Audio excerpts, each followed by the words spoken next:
Bismillahirrahmanirrahim. Alhamdulillahirabbil alamin. Assalamualaikum warahmatullahi wabarakatuh. Kapayapaan at magandang araw po sa ating lahat. Atin pong tatalakayin ngayon ang kagandahang asal at kagandahang pag-uugali na itinuro ng Propeta Muhammad sallallahu alaihi wasallam na kanyang sinabi, "O tao, panatilihin ninyo sa inyong sarili ang bunton ng mabubuting gawa. Batid ninyo na sa kapahintulutan ni Allah subhanahu wa ta'ala, ang bawat isa sa inyo ay mamamatay at iiwan niya ang kanyang tupa na walang tagapastol. At matapos ang kanyang Panginoon o si Allah subhanahu wa ta'ala ay magtatanong sa kanya nang walang interpreter o tagapagsalin sa pagitan nila. Hindi baga ang aking sugo ay pumaroon sa inyo at hindi ba kayo binigyan ng kayamanan at binayayaan kayo ng aking kasaganaan? Ano ang inyong nagawa para sa inyong sarili? At matapos ang isa sa inyo ay titingin sa kanan at wala siyang makikita, at sa kanyang kaliwa at wala rin siyang makikita. At matapos siya ay titingin sa kanyang harapan at wala siyang makikita, maliban sa impyerno. Siya na makakapangalaga sa kanyang sarili sa apoy kahit nasa pagbibigay lamang ng kawang gawa sa pamamagitan ng isang piraso ng bunga ng detalyes. Hayaang gawin niya ito at siya na hindi makatagpo nito, kung gayon magbigay siya ng mabuting salita, sapagkat ang mabuting gawa ay gagantimpalaan ni Allah subhanahu wa ta'ala ng 10 bisis hanggang 700 bisis. Dalawang malalaking tribo ang namamayani sa Al-Madinah. Ito ay ang Aus at ang Khazraj na magkasabay na namumuhay sa 3 tribo ng mga Hudyo. Pagkatapos na may tatag ng Propeta Muhammad sallallahu alaihi wasallam ang kodigo ng pagkakapatiran sa lipon ng mga sumasampalataya, siya rin ay may masidhing pagnanais na magtatag ng ugnayan ng pagkakaibigan sa pagitan ng mga Muslim at mga hindi Muslim na tribo sa Arabia.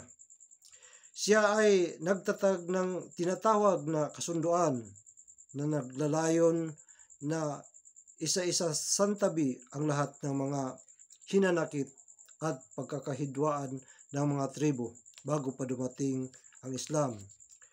Siya ay lubhang mabusisi na walang dapat na maiwang anumang lugar sa kasunduan na magpapahintulot sa mga tradisyon bago pa dumating ang Islam, na makapasok dito o makalabag sa bagong kapaligiran sa gusto niyang maitatag.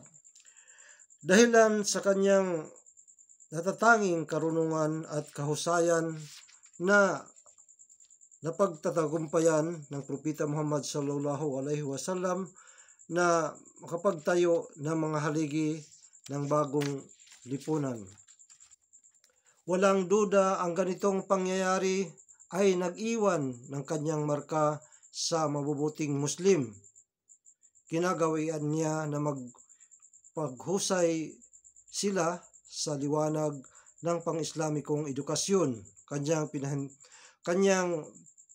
pinabanal sila at kanyang hinikayat sila na magpanatili ng kabanalan at mga kapuri-puring pag-uugali, at masugid siya na maitanim sa kanila ang pag-uugali ng pagmamabutihan, kalulhatian, karangalan, pagsamba, at ang una at ang higit sa lahat ay ang pagsunod kay Allah subhanahu wa ta'ala at ang kanyang sugo na si Propeta Muhammad sallallahu alaihi wasallam, na mababasa at nabanggit sa loob ng malulhating Quran, na isa dito ay ang kagandahang loob sa pagsunod sa mga magulang. Pagkatapos ng pag-utos ni Allah subhanahu wa ta'ala sa kanyang mga alipin na sambahin siya na walang sino mang katambal, ay kanya ring iniutos sa kanila na maging mabait sa mga magulang at sundin sila.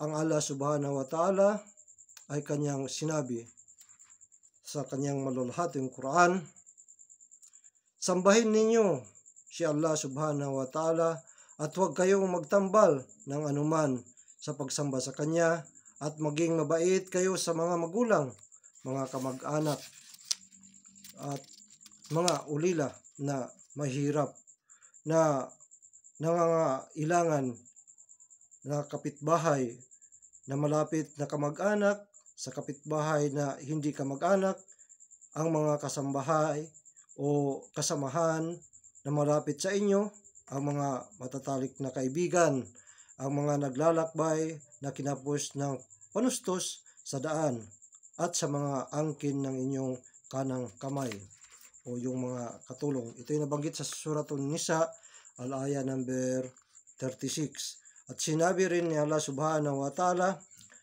at ipinagtagubilin namin sa tao na maging mabait at masunurin sa kanilang magulang.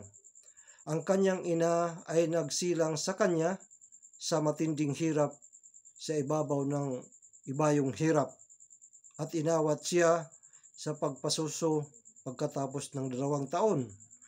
Magbigay kayo ng pasasalamat sa akin at sa inyong magulang. Sa akin ang inyong huling hantungan, datapwat kung sila, mga magulang, ay magsikhay upang ikaw ay magtambal na iba pa sa pagsamba sa akin sa mga bagay na wala kayong kaalaman, sila ay huwag ninyong sundin. At maging mabait kayo sa kanila sa mundong ito, at sundin ninyo ang landas ng sino mang nagbabalik loob sa akin sa pagsisisi.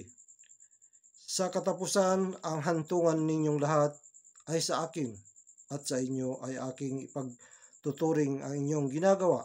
Ito ay nabanggit sa Suratul Luqman, al-aya number 14 hanggang sa number 15. At sa mga aral ng Propeta Muhammad sallallahu alaihi wasallam ay kanyang pinaliwanag na ang taong higit na karapat-dapat sa ating kabaitan ay ang ina.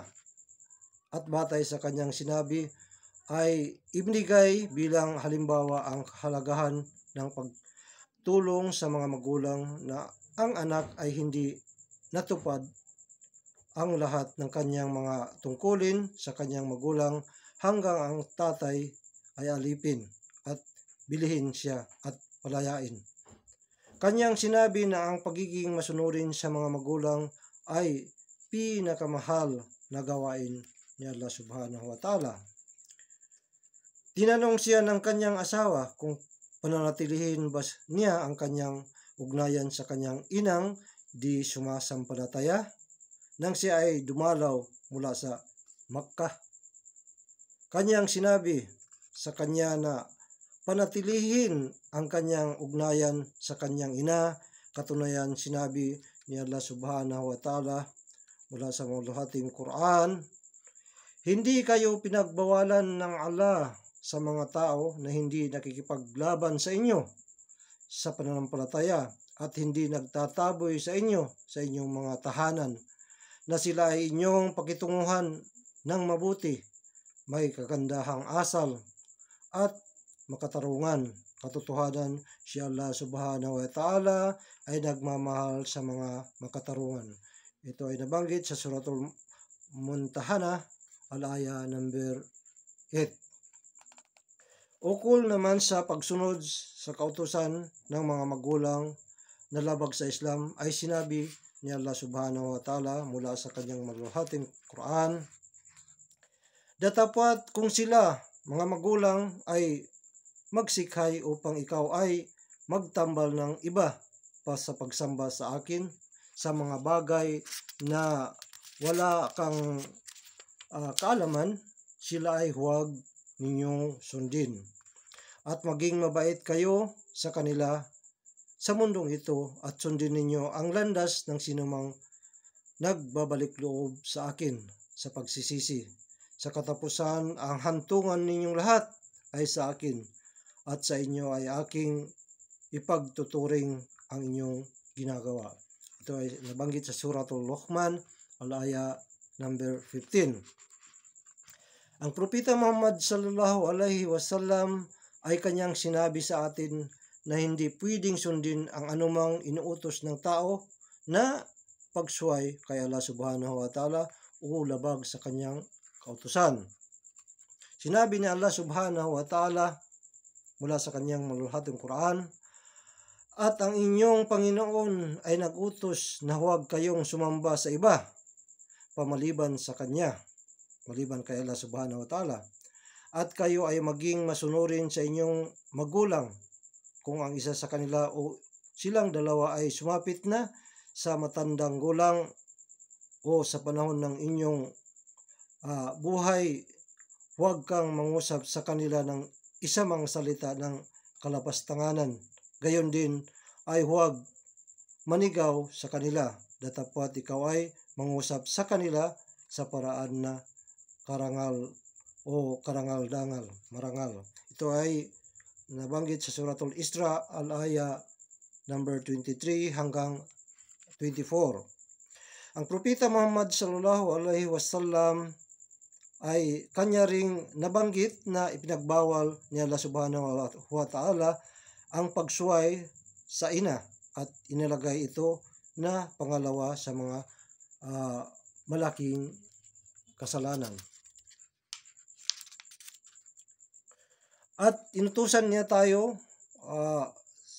sa pagpangalaga ng ugnayan sa mga ating mga kamag-anak na sinabi niya Allah subhanahu wa ta'ala mula sa kanyang maluhating Quran, sabihin ninyo, si Allah subhanahu wa ta'ala ay huwag kayong magtambal ng anuman sa pagsamba sa kanya at maging mabait kayo sa mga magulang, mga kamag-anak, mga ulila, sa mahihirap na nangangailangan, sa kapitbahay na malapit na kamag-anak at kapitbahay na hindi kamag-anak, ang mga kasamahan na malapit sa inyo, ang mga matatalik na kaibigan, ang mga naglalakbay na kinapos ng panustos sa daan at sa mga angkin ng inyong kanang kamay o mga katulong. Ito ay nabanggit sa Suratul Nisa, al-aya 36. At sinabi rin ni Allah subhanahu wa ta'ala, katotohanan si Allah subhanahu wa ta'ala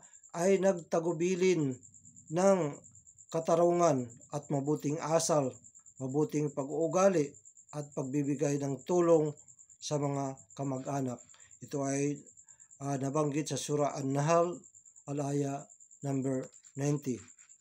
Ang Propeta Muhammad sallallahu alaihi wasallam ay kanyang inalagay ang pag-aalaga ng ugnayan sa mga kamag-anak na isa sa mga gawaing dahilang magpapasok sa tao sa paraiso at magliligtas sa kanya mula sa impyerno.